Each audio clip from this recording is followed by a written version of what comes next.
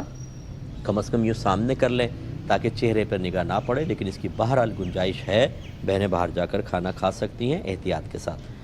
ایک انہوں نے بھائی نے پوچھا ہے کہ کوئی ضعیف العمر خاتون ہیں تو کیا وہ بغیر محرم کے عمرے پہ جا سکتی ہیں؟ تو جی بالکل، اگر وہ ایسی ہیں کہ جو بہت زیادہ بوڑھی ہو چکی ہوں، جیسے 65-70 سال کی ہیں، اور دیکھنے میں کوئی جاذب نظر بھی نہ لگیں، اور اس طرح بھی نہ ہوں کہ وہ اتنی ایج میں جا کر انہوں نے اپنے آپ کو ایکسرسائز وغیرہ کے ذریعے اتنا کر لیا ہو کہ دیکھنے میں وہ 40-45 کے لگیں، یعنی غیر جاذب نظر، ضعیف العمر،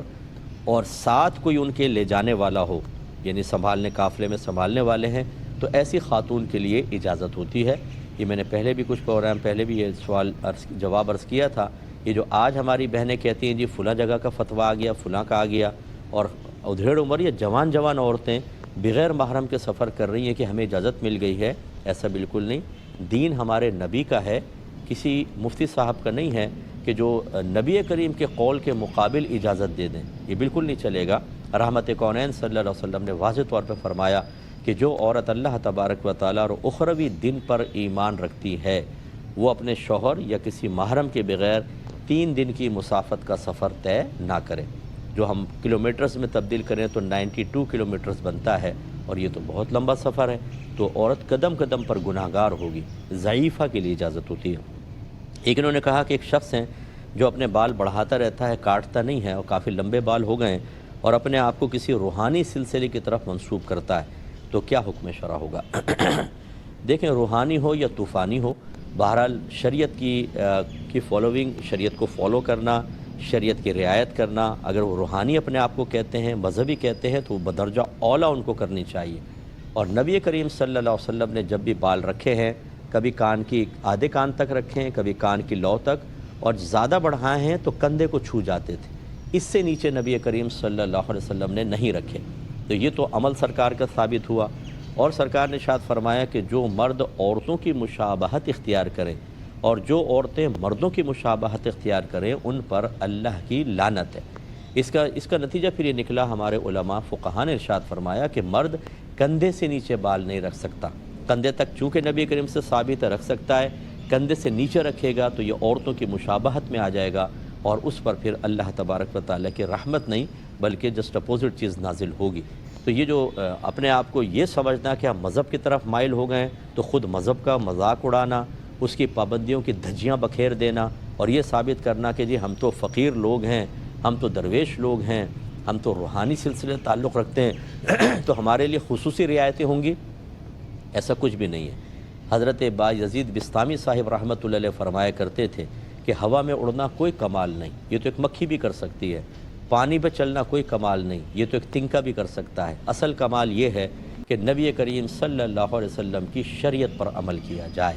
تو یہ اس طرح کی جو سلسلے کا کوئی شخص ہے کہ جو خود شریعت کا مذاق اڑا رہا ہے اور اپنے نبی کریم صلی اللہ علیہ وسلم کے فرمان اس کی نگاہوں میں حقیر ہو چکے ہیں، بتائیے یہ کیا کسی کو ہدایت دے گا اور کیا کسی کو اللہ سے ملائے گا جو اس کے نبی کی بات ماننے کے لیے تیار نہیں؟ تو اگر کوئی بھائی ایسا سن رہا ہے، ناراض نہ ہو، آپ میرے بھائی ہیں، مجھے آپ سے روحانی محبت ہے ایک بھائی ہونے کے اعتبار سے، لیکن خدا را اگر آپ ہی شریعت کو فالو نہیں کریں گے تو آپ کے متبعین آپ سے بڑھ کر شریعت کے خلاف چلیں گے، اور میدان معاشر میں ابھی تو شاید آپ کو مجھ پر غصہ آئے گا، لیکن جب یہ سارے کھڑے ہو کر اللہ کی بارگاہ میں فریاد کر رہے ہوں گے کہ اللہ تعالیٰ جس کو ہم نے رہنما بنایا تھا، اس نے تو ہمیں گمراہی کی طرف مائل کر دیا تھا، آج اسی گرفت کر۔ یہ حدیثوں میں اور قرآن کے مضامین میں آپ کو بتا رہا ہوں کہ جو امام ہوں گے، جو لیڈر ہوں گے، ان کے متبعین ان کو برا بھلا کہیں گے اور وہ ان کو برا بھلا کہیں گے، اور اللہ تعالیٰ دونوں کو جہنم میں ڈال دے گا۔ تو اس لیے اللہ کے خوف پیدا کریں، غصہ کرنے کے بجائے اپنا محاسبہ، اپنا احتساب کر کے ٹھنڈے دل سے غور کر کے شریعت کے تابع ہو جائیں، یہی سب سے بیسٹ ہے۔ یہ کہتے ہیں کہ 15 شعبان سے ایک دن پہلے لوگ عرفہ مناتے ہیں اور اس میں اپنے مردوں کے لیے ایصال ثواب کرتے ہیں، کیا حکم شرع ہوگا؟ دیکھیں، اس طرح کوئی عرفہ وغیرہ منانا، کوئی مطلب اس کو باقاعدہ ایک ایونٹ سا بنا دینا یا لازم ضروری سمجھنا یا یہ سمجھنا کہ نہیں کریں گے تو مردے تڑپیں گے بیچارے وہ ہوں گے، اس طرح صحیح نہیں ہوتا۔ ہاں ایصال ثواب کرنا چاہیں پورے سال میں جب کبھی آپ کرنا چاہیں، اس دن بھی کرنا چاہیں کر لیں، لیکن اپنے پاس سے کچھ چیزیں بنا لینا یہ قطعاً غیر مناسب ہوتا ہے۔ اسی وجہ سے پھر دین کا بگاڑ پیدا ہوتا ہے۔ اور معذرت کے ساتھ یہ جملہ میں ہمیشہ کہتا رہتا ہوں اور انشاءاللہ کہتا رہوں گا کہ اصل دین ہمارے لوگوں کو بالکل معلوم نہیں، اور جو چیزیں نئی ایجاد ہوئی ہیں جن کو میں ہمیشہ ہر چیز کو غلط بھی نہیں کہہ رہا ہوں، لیکن ان میں شغف، ہماری مشغولیت، ہماری مصروفیت، ان کی طرف قلبی میلان، اس کا اعتقاد، ان پر اعتماد بھلا کا نظر آئے گا آپ کو۔ گھروں میں اصل دین نہیں، قرآن نہیں کھلے گا ترجمہ تفسیر سے، حدیثیں نہیں، سیرت نہیں، فقہ کا کوئی درس نہیں ہوگا۔ ان تمام معمولات میں، ان تمام نظریات میں ہم اتنے مشغول ہو چکے ہیں کہ ہمیں پرواہ نہیں ہے کہ اللہ اس کے رسول نے فوقیت اور بنیادی چیزیں کون سی بیان کی تھی، کن چیزوں کو فوقیت دی تھی، کون سی چیزیں بنیادی تھیں، اس سے گھر کے گھر خالی ہیں۔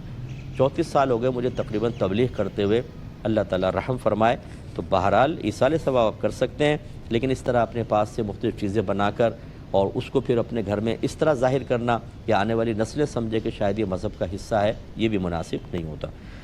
یہ کہتے ہیں کہ ایک شخص تھا، اچھا ایک اسی سے متعلق کویسچن تھا جو میں نے پچھلے پروگرام میں آدھا ہوا تھا، آدھا رہ گیا تھا، کہ بعض ٹرک ڈرائیور ایسے ہوتے ہیں اور بس ڈرائیور جو رمضان میں سفر کرتے ہیں اور مسلسل سفر کرتے ہیں، ان کے لیے روزے کا حکم کیا ہوگا؟ دیکھیں، اگر تو وہ روزہ رکھنے کی طاقت رکھتے ہیں کہ بعض اوقات ایئر کنڈیشن گاڑیاں ہوتی ہیں، بسیں ایسی ہوتی ہیں، اور بعض ہوتی ہیں جو ایئر کنڈیشن نہیں ہوتی، لیکن یہ ہے کہ موسم اچھا خوشگوار ہوتا ہے اور روزہ رکھنا ان کے لیے کوئی مسئلہ نہیں ہوتا، اور وہ اگر غور کریں تو وہ جب چلتے ہیں تب کھاتے ہیں تھوڑا بہت، راستے میں تھوڑا بہت پانی پیا اور شام کو جا کر کھاتے ہیں، اگر وہ تھوڑا سا غور کر لیں تو آرام سے روزہ رکھ سکتے ہیں۔ تو اگر روزہ رکھ سکتے ہیں آرام سے، بہرحال رکھ لیں۔ اگر وہ مشقت محسوس کرتے ہیں تو بالکل چھوڑ سکتے ہیں، کوئی گناہ نہیں ہے، بعد میں اس کی قضا کر لیں۔ اور یہی نفلی روزوں کے بارے میں ہے۔ رمضان کے روزے میں جب اتنی رعایت ہے تو نفلی میں تو بدرجہ اولیٰ، وہ تو ہمارے قدرت و اختیار میں، رکھنا چاہیں رکھیں، چھوڑنا چاہیں چھوڑ دیجئے۔ یہ کہتے ہیں کہ ایک خاتون تھی، جب ان کا وصال ہونے لگا تو انہوں نے اپنے بچوں کو وصیت کی کہ مجھے ایک تابوت کے اندر دفنانا۔ تو ان کے بچوں نے ایک ایسے تابوت میں ان کو رکھا کہ جس کے اوپر شیشہ لگا ہوا تھا کہ اوپر سے مطلب مردہ نظر آ رہا تھا۔ تو ایک عزیزہ تھیں، وہ وقت پہ نہیں پہنچی، تو پھر انہوں نے اس طرح کیا کہ وہ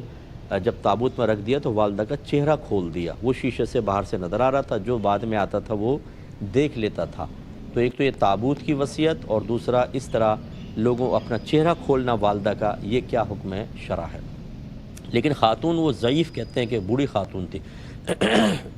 دیکھیں، پہلی بات تو یہ کہ انہوں نے تابوت میں دفنانے کی وصیت کیوں کی؟ اگر تو کوئی معقول وجہ تھی کہ ان کا جسم اس طرح کا تھا کہ مطلب لاغر ہو رہا تھا یا کیا، اس کو تابوت میں سمیٹ کے رکھنا بہتر تھا، اور وہ عورت جانتی تھی کہ مجھے بیماریاں وغیرہ ہیں، تب تو گنجائش نکلتی ہے، ورنہ اگر ایسا نہیں تھا تو تابوت کی وصیت کرنا بالکل خلاف شرع تھا۔ یہ ہمارا مذہبی طریقہ نہیں ہے، خلاف سنت طریقے سے انہوں نے اپنے آپ کو اس میں رکھا، اور یہ نہیں کرنا چاہیے تھا۔ یاد رکھیں، مردے کی ہر وصیت پوری نہیں کی جاتی۔ جو ان کی مالی وصیت ہو یا ویسی اور دیگر وصیتیں جیسے یہ تھی، انہیں فوراً سے پیشتر کسی اچھے عالم اور مفتی کو دکھائیں، اور مفتی صاحب کو دکھائیں جو مسند زیادہ بیسٹ ہے، اور ان سے پوچھیں کہ یہ وصیت پوری کرنی بھی ہے کہ نہیں کرنی۔ اگر وہ منع کر دے کہ یہ خلاف شرع ہے تو نہ کریں، اور یہ نہ سوچیں اس کے اوپر کہ جی والدہ کا دل دکھ جائے گا، وہ تو وصیت کر کے گئی تھی۔ نہیں، جب مرنے کے بعد جب آدمی کوئی ایسی جاہلانہ وصیت کرے اور مر جائے، اس کے بعد تو وہ یہ تمنا کرتا ہے کہ خدا را، اگر وہ آ سکتا نا تو آ کے بولتا خدا کے واسطے وصیت پوری نہیں کرنا کیونکہ میں غلط وصیت کر گیا تھا۔ مرنے کے بعد بہت سی چیزیں منکشف ہو جاتی ہیں، دل دکھنے کا کیا مطلب؟ تو غلط وصیت کو پورا نہ کرنا یہ مردے پر رحم ہے، ہمدردی ہے، ان کے ساتھ پیار اور محبت کا اظہار ہے، چاہے جائے کہ ان کی غلط وصیت کو پوری کر کے ان کے لیے وبال آخرت پیدا کرنا۔ اگر ماں باپ یہ کہیں کہ بیٹا ہمیں آگ میں دھکا دے دو، ہمارا دل چاہ رہا ہے، بتائیں دیں گے کیا آپ؟ کبھی بھی نہیں دیں گے۔ اگر وہ کہیں کہ بیٹا یہ 5 لاکھ کی گڈی جو تیری ہے، میں چاہتا ہوں اس کو آگ میں جلا کر دیکھوں جلتی کیسی ہے، مانیں گے آپ یہ بات؟ وہاں دل دکھنے کے بارے میں کیوں نہیں سوچتے؟ اگر ماں باپ کہیں کہ بیٹا 3 منزلہ چھت سے چھلانگ لگا، ہم دیکھنا چاہتے ہیں کہ تم کیسے اوپر سے نیچے گرتے ہو، تو کیا آپ پوری کر لیں گے؟ تو یہ مطلب بھولا پن ہوتا ہے ہمارا کہ جی اگر ہم نے غلط وصیت پوری نہیں کی دل دکھے گا۔ باقی چیزوں میں ہماری ہوشیاری رہتی ہے، تو ایسا نہیں کریں۔ تو بہرحال اگر کوئی معقول وجہ تھی پھر ٹھیک، ورنہ خلاف سنت۔ اور چہرہ کھول دینے میں کوئی مسئلہ نہیں، اگر ضعیفہ خاتون تھیں تو ضعیفہ خاتون پہ تو نامحرم کی بھی نگاہ پڑ جاتی تو کوئی مسئلہ نہیں تھا، چہرہ تو کھول ہی دینا چاہیے، جب مردے کو دفناتے ہیں نا تو پھر اس کا چہرہ کھول دیں، کوئی مسئلہ نہیں ہے، اس میں کوئی خلاف شرع چیز نہیں ہے۔ یہ کہتے ہیں کہ کسی نے کوشچن کیا کہ بعض علماء کی فیک ویڈیوز تیار کر لی جاتی ہیں کہ وہ بولتے وہ نہیں ہیں لیکن وائس اوور ایسی کر لی جاتی ہے، اے آئی ٹول کے ذریعے آج کل بنا لیتے ہیں اور غلط چیزیں ان کے منہ سے نکلواتے ہیں، تو کیا حکم شرع ہوگا؟ اسی طریقے سے ان کے نام کے چینل بنا لیتے ہیں اور ان پہ غلط قسم کی چیزیں ڈال دیتے ہیں، جس سے عام آدمی کا انتقال ذہن اسی عالم کی طرف ہوتا ہے کہ شاید انہوں نے ڈالے ہیں اور وہ بدظن ہوتے ہیں، کیا حکم ہے؟ دیکھیں، اس کے حرام اور گناہ کبیرہ میں تو کوئی شبہ نہیں ہو سکتا کہ ایک مسلمان کو کے بارے میں اس کی فیک ویڈیو بنانا اور غلط قسم کے الفاظ زبان سے نکالنا یا فحش قسم کی چیزیں ڈال کر لوگوں کو ایک عالم سے بدگمان کرنا، جبکہ نبی کریم صلی اللہ علیہ وسلم علماء کی عظمت بیان کرتے ہوئے ارشاد فرماتے ہیں کہ العلماء ورثۃ الانبیاء، علماء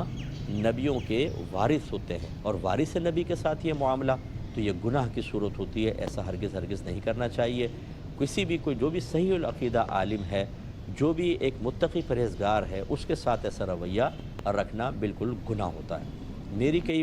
میں عوام سے بھی گزارش کرتا ہوں، خدا را آپ جدید دور کے لوگ ذرا سوچا کریں، کئی لوگوں نے ویڈیو بنائی ہوئی ہیں، میرا کوئی پیچھے چل رہا ہے، اچھا لپسنگ بھی نہیں دیکھتے کہ